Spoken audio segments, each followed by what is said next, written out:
Today's edition of the podcast is brought to you by Coach Me Plus. Coach Me Plus is the leader in athlete management software and a product that I've been lucky enough to be using for a little over a year now.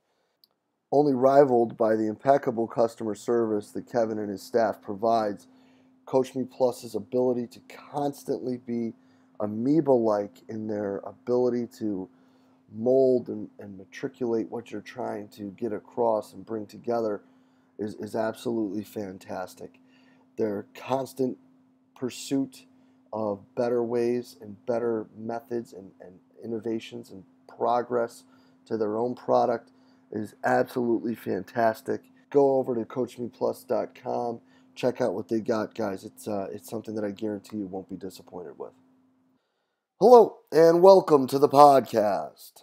Today, guys, we're joined with Spartan Performance's Joey Eisenmann. Dr. Eisenmann is working up at East Lansing in a very unique situation at Spartan Performance. What they have, and we get into this a little bit, is a facility where they're teaching students, they're doing coaching education, and they're training athletes all at once. It's really a lot of cool stuff going on that a lot of us as coaches kind of chirp about, when it comes to coaching education.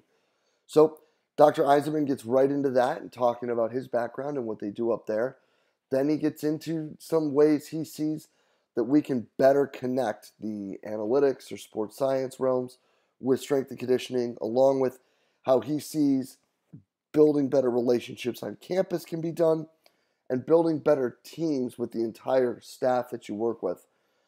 He's got some really awesome things that they're doing up there. I'm really excited to see where this goes because I think that this is a unique situation with a lot of awesome stuff. I think the talk was absolutely fantastic. I hope you enjoyed it as much as I did. Let's get right to it. Great. Doc, thanks for joining us today. Thank you for having me on the show. Appreciate it. So let's just give people a little rundown of you and what's going on up there in Michigan and go from there. Sure. So I'm the director of MSU Spartan Performance and a faculty member in the College of Osteopathic Medicine. MSU Spartan Performance is quite unique in that we do sit in an academic unit and we provide sport performance services to young athletes in our community in the mid-Michigan area, and actually now we're branching out throughout the state of Michigan. But in general, I basically tell people who want to know about Spartan Performance that we can do anything under the sun related to testing, training, or energizing young athletes. We can do that on an individual basis, we can do that on a team basis, or we can do that with schools and clubs. So we have a 4,000 square foot facility that acts as our in-house training center and research laboratory, if you will. Where young athletes come in, and again, they can do just testing. They may do a VO2 max test. They may come in for resting metabolic rate and nutrition analysis and counseling. Come in for training, speed training, plyometrics, agility, so on and so forth. Or come in for a standalone nutrition appointment and/or a sports psychology consult. Most of the athletes who come into the training center, they opt into our holistic training package that we call Speed and Athletic Enhancement that incorporates testing, training, sports nutrition, and sports psychology. So with every visit that they come in, they're getting, aspects of training, nutrition, sports psychology, and injury prevention.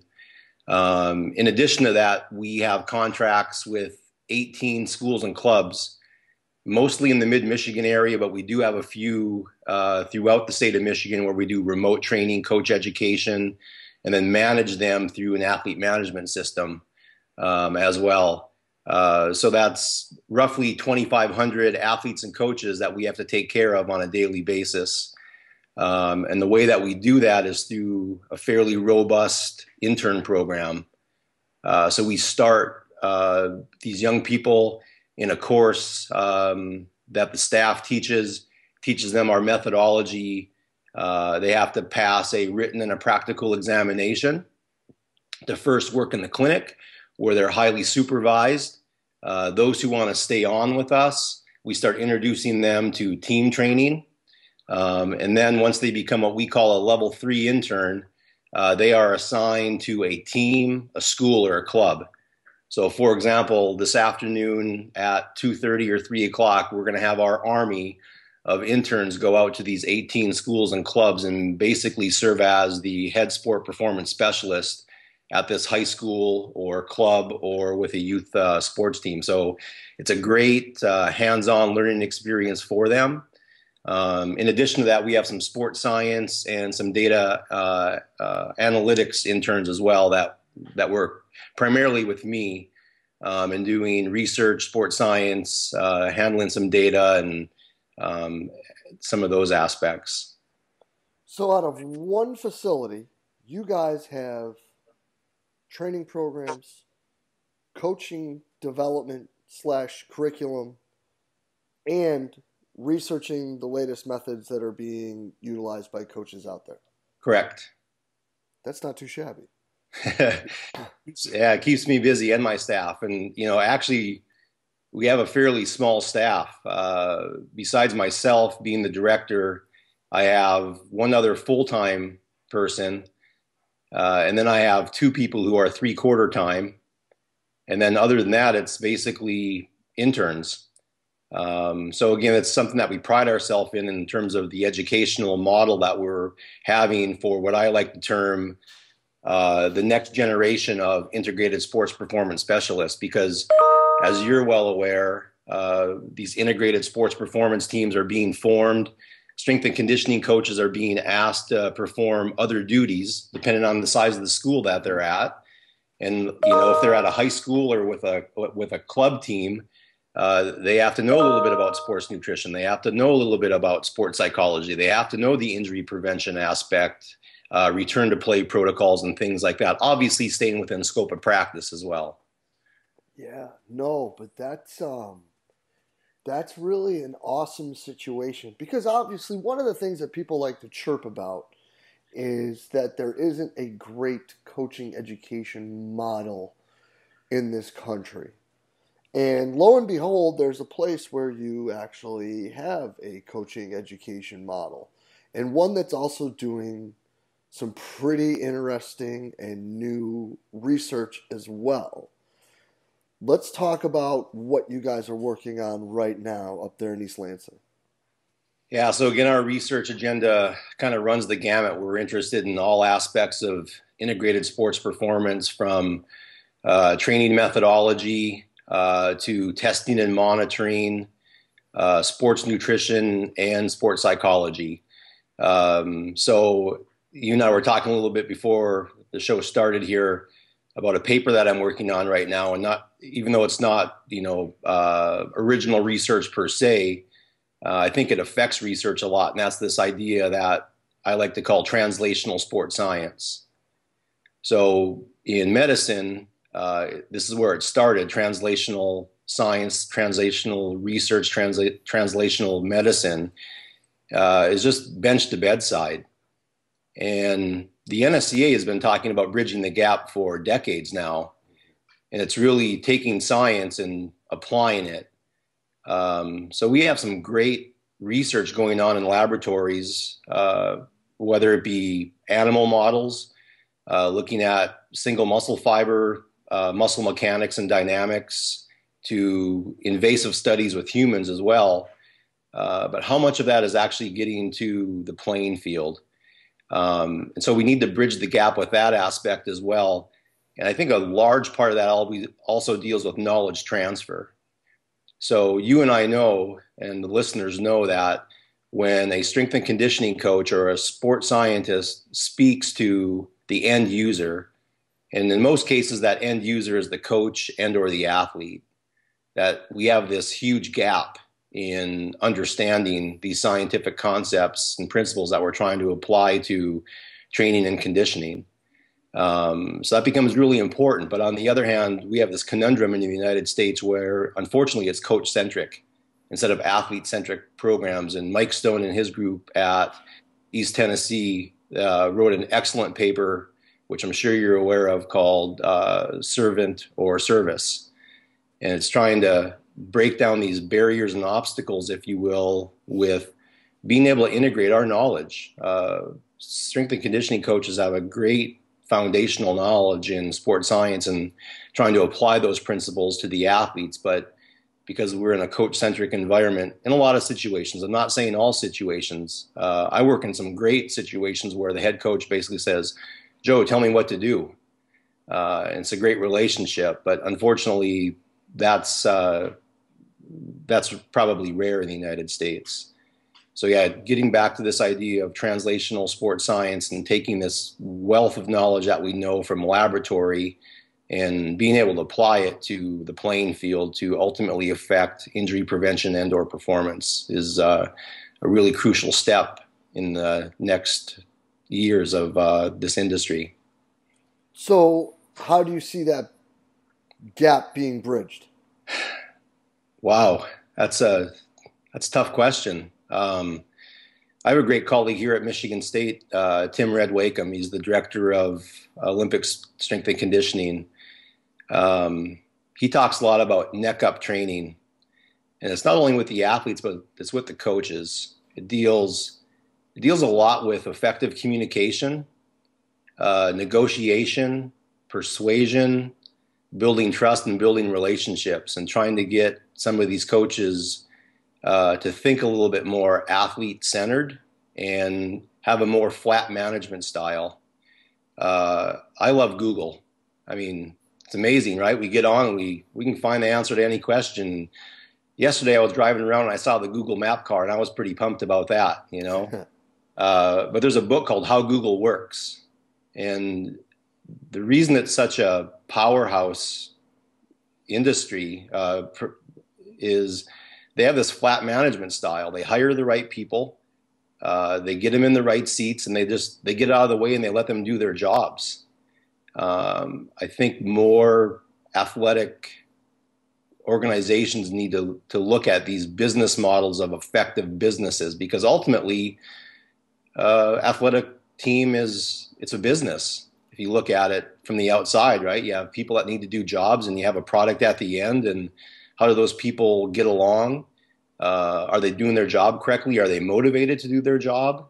So there's a lot of principles from business that we can apply to the athletic venue as well. But, you know, to answer this question of how do we bridge this gap, I think part of it is getting everybody in one room and trusting each other and respecting each other and staying in your own lane. You know, if you're the expert in strength and conditioning, that's what you're going to do. You don't go meddling in the athletic trainer's business. We know this. Hopefully some sport coaches can get that mindset as well. Easier said than done, no doubt. Oh, no doubt about it. So being in a situation where you're working in academia and also working as a coach, how would you bridge that gap better between the strength coaches and the academia world? That seems to be one that you're either in a situation where it's very, very affluent and everyone's working really well together, or it's just like two positive magnets and they can't get within like 5 feet of each other. So how do you see that bridge, and how do you see better ways of coaching staffs being able to work with academia and vice versa? I think it goes back to the same principles I just talked about, right? And I mean, and we need to think seriously about this in the United States. You know, as an academic, it's difficult as well because it depends on what size school you're at. If you're at one of these major universities and you go to the kinesiology department, all those people are chasing NIH grant money. That's part of their job. You know, I was telling you before the show started, I made the conscious decision to follow my passion and do what I wanted to do. So I kind of switched gears and entered back into my passion, and that's sports performance. But most of my colleagues here at Michigan State University who are in kinesiology, you know, they have to chase NIH grant dollars. So to be able to go over and work with athletics is going to be a little bit difficult. Maybe we should change the mind of major universities. And again, this is just one small faction as well, right? And that's the large Division I universities, but we have all these other smaller schools, mid-majors and stuff where that environment might be a little bit different for the academic athletic relationship. Hence, Mike Stone's work at East Tennessee again, right? It's a mid-major school. He has a little bit more liberty to play in that athletic playground, if you will, because he doesn't have the NIH grant pressure at that size school. But getting back to, bigger places like, the Michigan States, the Michigans, the Ohio States, the Stanfords or whatever, maybe those sporting organizations should start thinking about hiring, PhD sports scientists and applied sports scientists right on with their athletic department. We know there's a lot of dollars flowing through those departments. So how they want to spend it, do they want to spend it on a sports coach with the salary going from $2 million to $4 million, or do they want to take that $2 million and invest it in sports science and athlete-centered approaches to injury prevention and performance, and also longevity of those folks? They're going to be alumni someday. Oh yeah, no doubt about it. Hopefully, you've taken good care of them, that they're successful alumni, and that reinvestment is exponentially greater than what you've paid on to keep them around. Yeah. So Jay, I think I have one more point on this, and I've kind of talking to some of the folks at NSCA about this. I think it would be great to have conferences where it's more of a American College of Sports Medicine, ACSM/NSCA kind of event, where we get the sports science academics, and they may not even think of themselves as sports scientists. They may be a muscle physiologist, and they're doing some of that bench work, but let's get them in the same room with the practitioners such as yourself, and let's all get on the same page so some of this research can be translated onto the playing field again. No, and I think that could be actually like a really neat and interesting, like, roundtable's kind of the wrong word, but almost like game in a way, where you could put like coaches and a couple of high level but like specialized PhDs, and the PhD talks about whatever it may be, and then it would be, so how could this fit into training? What if we used it in this situation? Or we were looking at things like that. Like, that could be pretty neat. Yeah. And along those same lines, it gets back to the education. We're not really educating applied sports scientists in the United States. That's why we're bringing in all these Aussies and the folks from Europe, right? Mm-hmm. Because there's very few of us in the U.S. who are truly educated in applied sports science. The truth of the matter is, and no disrespect, a lot of strength and conditioning coaches are just being relabeled as applied sports scientists. Oh, no doubt about it. They have a GPS unit. You know this. They have a GPS unit. Now they're the sports scientists. And again, that's the other thing. And Matt Rhea, who's the head of sports science at IMG, he wrote a nice little blog about sports science is more than GPS. And it's been around for a long time. Yeah, Bob Alejo wrote a similar post on that, where it was like, sports science doesn't mean you do athlete tracking or readiness monitoring. It means you're writing papers and like researching. Yeah. And I think on the last episode, Patrick Ward was on, and he was talking about the data analytics and stuff like that. You have an active laboratory. I'm jealous of guys like you, right? You've got tons of subjects running around every day, and you're collecting numbers on them. And it may never be published, but still, how to make sense of those numbers as well. That's the other thing, is we talk about sports science and we got to track this and whatever and measure this. But if you're just measuring for the sake of measuring, it's going for naught. We need to make sense of those numbers as well. And right now it's kind of the wild, wild west a little bit with some of those numbers, because we're not really sure what they mean. And everybody talks about, sophisticated models like machine learning and, things of that nature. But we don't have a really good grasp on it right now in terms of the variance that's occurring in a certain athlete, and, how many standard deviations does it have to float up or down? And all those are going to be individually based as well. They're individuals. They're not group means. Oh yeah.